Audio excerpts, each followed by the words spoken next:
With sack numbers and the TFLs in general, what are the things, from a consistency standpoint, that need to happen to kind of eradicate some of those?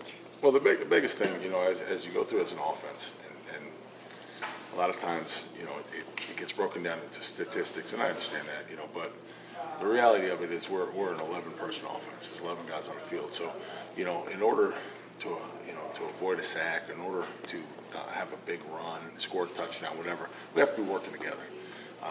If you get off schedule a little bit, things happen, and that's really what we're trying to keep everybody, working, gelling, on schedule, doing their job, understanding their role to the play, whatever play's called, and so that's really what as we go forward. That's the emphasis. Is this still part of a growing pain thing with young guys across the board? Did you say all 11? I don't think it's a young guy thing. I think it's a football thing. Like I said, we face some outstanding defensive coaches day in here and day out, and then obviously as we go into conference play, opening with Florida and all those guys are very good at what they do, and so I think it's a common battle amongst offenses in football that being on the same page, finding out what you do well, finding out what the talent of the player is, getting them involved, and then of course as you go through other little adversity hits, and you got to figure out ways to continue growing from there. How long should that take? What's that? So the growing pains. What do you mean? I mean, you just mentioned it. Oh, I think it's a week in, week out, play in, play out. I mean, you can't do anything about the past. That's there. It happened. What you can do is learn from it. And if you continue to learn and continue to go, hopefully the growing pains become less and less. But what the beautiful part about sports and athletics and why people love it is that every play is different.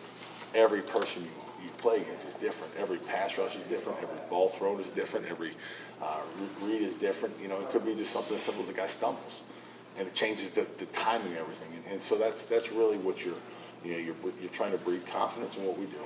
You're trying to eliminate the little things that can screw up the timing. And when you talk improvement week, I think that's what we attack very well.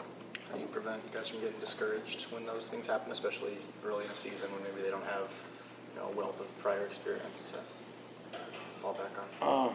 I mean, it's like anything else in life. If you focused on the past, you'll get discouraged. If you focus on what you need to do your job at a high level, or the highest level you're capable of, then the discouragement becomes more educational, and that's what you want it to be. You want it to be more educational. Hey, I made a mistake. Let's continue to grow. Have they been able to approach it that way? I think so. Yeah, I think so. In my opinion. Rick, you've been in the Big Ten a long time. What's always been your impression of Michigan State as it's grown under D'Antonio over the years? Well, and I go actually back to the Big East against when I was at West Virginia and South Florida, and they were at Cincinnati. But they're wonderful coaches. They're very good at what they do, and they have a system they believe in that has worked, has proven. And so, it's like I said, they're a very good staff, very good football team, and so they've been that way for a while. They've done a good job of stopping the run so far this season. What have you seen from them?